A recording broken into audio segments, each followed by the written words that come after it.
and welcome to World Insight with me, Tian Wei. The program is coming to you live on CGTN from Beijing. We begin with the U.S. politics. The partial shutdown of the American government began on Saturday and could stretch into the new year. Some 800,000 federal workers are caught in the middle of a budget battle over Trump's $5 billion border wall. Thank you very much. I appreciate everything. The White House is warning the third government shutdown this year could last into 2019. Here is President Donald Trump's incoming chief of staff. I think it's very possible that this shutdown will go beyond the 28th and into the new Congress. The U.S. government was partially shut down on Saturday after the White House and the Congress could not agree on a spending bill moving forward. Trump is demanding $5.7 billion to fund a wall on the southern border to stem illegal immigration and drug trafficking. In order to get us out of this mess, a negotiated solution will need to check these boxes. It's really simple, Mr. President, really simple. It will need the support of 60 senators, which will obviously include a number of Democrats. Democrats oppose the wall, calling it a waste. The shutdown affects 800,000 federal employees. More than half of them, approximately 420,000 workers, are deemed essential and will have to work without pay, although they likely will get paid eventually. The remaining employees will be furloughed and could miss a paycheck, depending on how long the shutdown lasts. Essential government agencies like air traffic control and border security will remain open. The effects of the shutdown could be felt when people return to work after the holidays. At least one Republican has criticized the president's stance on funding, saying it's a made-up fight. Funding for the wall could become more difficult when the Democrat-controlled Congress takes office in January. Both sides are blaming each other, although earlier this month President Trump had said he would proudly take credit for the shutdown. Trump and the Democrats are under tremendous pressure from their supporters not to back down in this fight, even as the two sides continued to negotiate Sunday.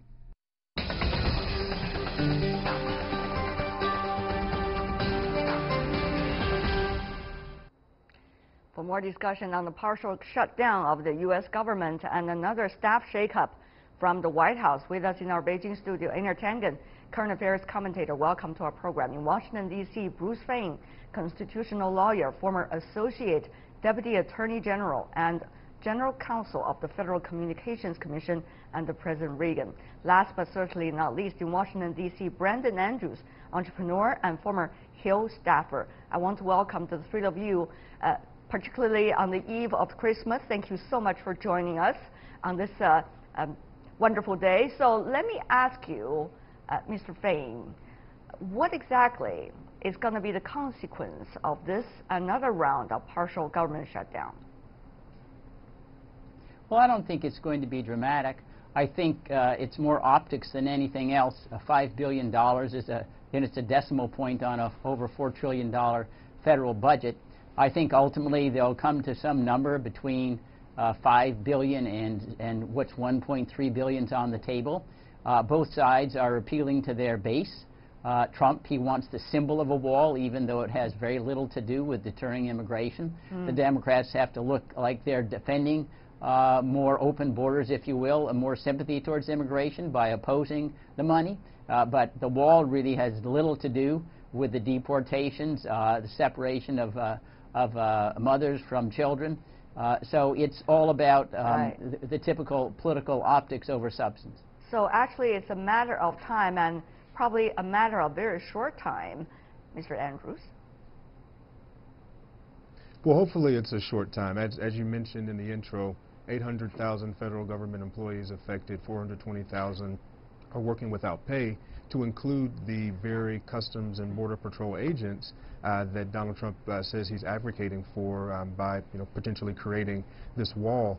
I think one group that's kind of lost in this is farmers. The Congress actually passed a farm bill earlier this month, which is a very good thing, and farmers are going to be looking to apply for some of those new benefits and also look to the Department of Agriculture for certainty around commodities prices as you go into the new year. Many of these farmers live and work in areas that voted for Donald Trump, and so I think for farmers there's a really significant impact here beyond normal federal government employees around the country. Mr. Tangen, will this be a partial showdown, shall we say, between two parties after the midterm election? Is this going to be one of those major battles, or at least to have put it on a show for the public? Well, I'd go back to the comment about optics, and that's what this is, but it's a very important one because as this goes forward, this is a centerpiece in what Donald Trump said was one of his major campaign promises. We all remember, build the wall, Mexico's going to pay for it, and things like that. But, you know, it's really troubling is how this came about. He was all set to extend the deadline, and then all of a sudden two conservative commentators came on board and started criticizing him, and he immediately flipped onto the other side and is now standing his ground. But this president has promised his voters the day he came into the White House that he's not going to be an ordinary president, and many believe some of the Americans voted for him are actually exactly in favor of that. Mr. Fain, is this president really serious about the wall and also the immigration, or this is only part of the show? Once again, he has to do for his constituency. But the question is, when the wall is there, what's going to be the impact of it? Well, the wall will probably have very little impact whatsoever on the incidence of illegal immigration, even the involved in enforcement. The experts say that's true. You can dig under walls, you can go over walls, you can use different routes to get into the United States. Again, politics oftentimes is just about symbols rather than substance. So I don't think the actual impact on immigration itself will be substantial, if anything. I do think that you're right that Mr. Trump campaigned on, I'm just going to do things in a different way. This is not the first time that he's flipped. You know, he's flipped 3 or 4 times on Syria or Afghanistan. Now we're getting out. We may be back in. But I think that his base doesn't mind that.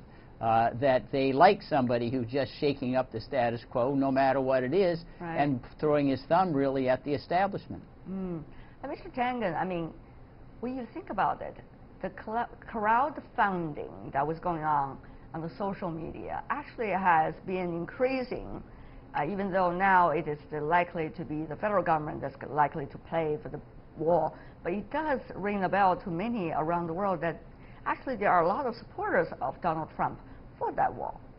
Absolutely. I mean, there's no question that many of them feel that the elites in, quote, Washington have let them down. But it's the irony there is that it was Donald Trump and people like him who are taking advantage of the very people he now says he represents. So this is an ongoing saga. You can expect this to play out over a long period. It's not going to get better when the Democrats are controlling the House and they start their numerous investigations which are going to cut very close to him and his family. Now, Mr. Andrews, is there going to be some division or cracks within the Republican Party? Apparently there is already minor signs of it. Yeah, well, we're already certainly seeing cracks, and we're seeing something that I think should have happened a long time ago. Members of Congress, Republican members in particular, standing up and asserting their power and their authority as a co-equal branch of government versus the president. I think there was a lot of deference that was given to President Donald Trump because of the way in which he won the election versus Hillary Clinton, but now Republicans in the Senate in particular, many of them have spoken out this week against the Syria withdrawal. Many of them have voiced concerns over General Mattis's resignation, and of course many of them have voiced significant concerns over border security and the insistence on this border wall after many of them have participated in a deal being struck earlier this month that Donald Trump ended up going back on. And so I think the real question is, how long can Republican senators and members of the House of Representatives kind of take the heat from constituents whose economic interests are being impacted significantly by being furloughed by the federal government, by working without pay, by a tax bill that unfortunately has led to the stock market going down significantly, and that has led to the federal budget deficit increasing significantly since it was passed. And so these members are going to start getting calls into their offices as soon as the day after Christmas, and how long are they going to be able to take the heat before they begin to, break with President Trump in a way that we haven't seen in the past couple of years? Mr. Fain, is that likely to happen? Well, it's already happened. You remember just in the last weeks before the so-called shutdown, the Senate voted 56-41 to rebuke Mr. Trump over his policy in Yemen, military assistance to Saudi Arabia. They rebuked him over his defense of the assassin of Jamal Khashoggi, the Crown Prince of Saudi Arabia. So the Republicans have already, even before the shutdown, demonstrated their ability to walk away from the president's leadership, even in national security affairs. And it may well find expression soon in the trade area. It'll be the Congress that's going to determine whether the revised NAFTA agreement takes effect, or whether we stick with the status quo. And I also think that there are many in Congress who are uncomfortable with the president's approach towards China on trade, imposing unilaterally tariffs, quotas, whatever, increasing prices to American consumers with right now very little in exchange. In fact, he's had to almost subsidize farmers who've lost markets in China for that reason. So I do think that when you put all that together, plus a totally disorganized White House with chiefs of staff coming and going and right. cabinet levers leaving, Congress will be charting its own course much more forcefully in the second half of this term than the first. Talking about the cabinet and also what's going on inside the White House, very interesting, isn't it? We see quite some turnover there. President Trump hasn't visited much of this time since the midterm election to start his long-suspected cabinet reshuffle. Many officials from the Trump administration have either stepped down or been fired. Take a look.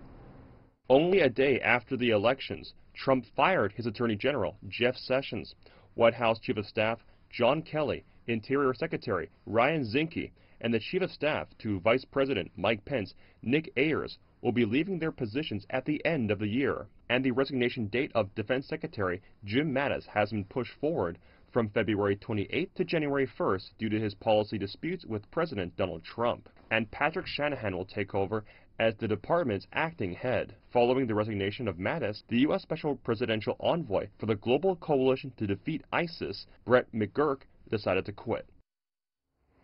Well, those are just some of those names who have quit or being quote-unquote fired by the current President of the United States recently. Mr. Fain, talk about that in a way.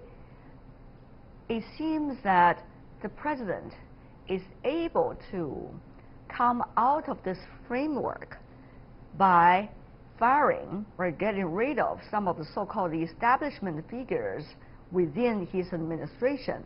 The question is he doing this out of desperation, or is he doing this institutionally in order to have his way even further and bigger within the cabinet? Mr. Fain. Well, I think what this shows is the president came in knowing very little about Washington. He didn't deal with circles that would give him names that he would have confidence that would advance his policies. He was really an ingenue. Remember, all the people who have left are the people that he appointed, purportedly after he went and vetted them all. So he's basically criticizing himself for having appointed them in the first instance. They're not carryovers from President Obama. But what this indicates is that after a period of time, he's got a little more confidence in how the federal government works. It's obvious that his initial choices were not those who were simpatico with his more erratic or rather iconoclastic way of approaching government, rather shoot from the hip rather than the traditional post of deliberation and consulting experts. And now I think he's putting his own people in after he's had a time to sort through who he knows and who he can trust. Now, whether that leads to a more coherent or improved policy is another matter. But I think that's what we're witnessing here. Mr. Tangen, I don't know whether your interpretation is similar. I would say that the adults have left the room, and that at this point, Donald Trump is not finding people who, quote, fit his mold, but simply those who will bend to his will. He has made it very clear that what he wants and expects is loyalty. As we heard earlier from Rex Tillerson, he said, I would talk to the president, he'd say, I want to do this in this way, and I'd say, and Rex would respond, Mr. President, that's not legal. And this is the problem. Mr. Andrews, if you read Bob Woodward's book, for example, recounting what's going on in his version of in this current White House, you see some of the things that actually have been building up over the years, and it only being realized now. So it put the question to many of us whether the other so-called adults in the room have managed in a way to refrain the president from doing something that he's determined to, or at least to a certain degree. Now, will he have this free will, or exactly the other way around? That's an interesting question, isn't it? Yeah, it's an interesting question, and I think there was a report, Dick Durbin said that a group of senators sat down with Secretary Jim Mattis and asked him to stay as long as he could, but unfortunately, Mr. Mattis just wasn't able to stay any longer. And I met him when I worked in the U.S. Senate, and when he was CENTCOM combatant commander, and have respected his work since then.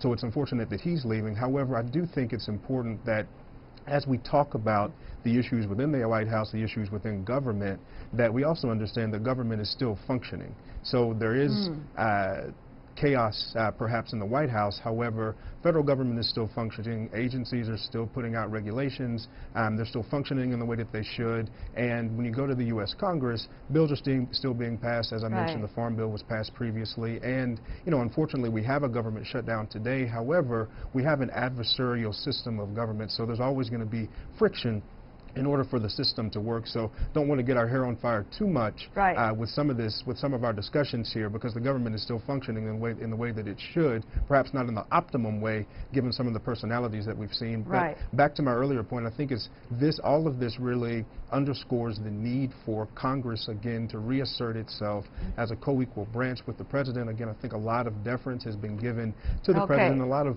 power has been passed to the executive, not just with the Trump administration, but with the Obama administration and even with the Bush administration. And so there's several things, to include revisiting the authorization for the use of military force and some other pieces that I think are going to get visited in the 116th Congress that will hopefully put Congress in more of a position of power and put a check there for any of the chaos, again, that's coming out of the Trump administration. That's very interesting. One of the things, Mr. Tangen, is the government shutdown. It's not the first time, particularly partial government shutdown.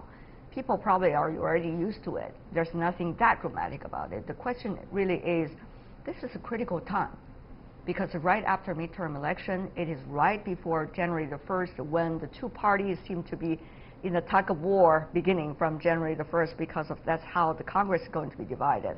And meanwhile, this is also a time when the U.S. role on the international stage is unpredictable, while at the same time some of the most important international relations that the U.S. is dealing with, arguably, for example, China-U.S. relations, is at a critical juncture. So when you have a partial government shutdown, when you have some of the, what they call as experienced members of the government left the office, at least for now, so what would that decision-making process be like? It's an interesting thing for many around the world. Well, for many around the world, they're looking at this as, America bills itself as the, paradigm of liberal democratic capitalism, and right now it's not working very well. You have the Treasury Secretary calling the banks. This is highly unusual. It's the other way around generally. Or the president talking about firing the Federal Reserve chairman. Yes, and the unpredictability consistently, that's the only thing that we really see with Donald Trump, apart from this kind of idea that he wants to remake the world around the U.S. This is not an advertisement that is going well for the kind of government that the United States has, and it's really bringing into question the validity of the American system. Right. Before we go, very briefly to you, Mr. Fain, we got probably less than a minute left. The question is, will internal politics struggle in a way push the Trump administration further, even to put pressure on its international partners or other countries, China included? Well, I think what will be shown by Mr. Trump's decisions on Syria and Afghanistan is that the so-called mature people are the ones got us into 9 unconstitutional presidential wars, spending trillions of dollars, accomplishing nothing. And in fact, this could be, a blessing in disguise, because I think what will be shown as we withdraw from Syria, diminish our profile in Afghanistan, no, the world isn't going to fall. We will not suffer terrorism in the United States.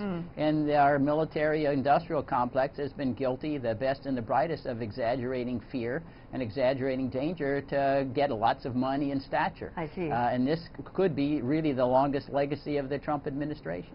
Wow, interesting. Bruce Fain, Einar Tangen, Brandon Andrews, thank you so much, gentlemen, for being with us. Happy holidays. Thank you. Thank you.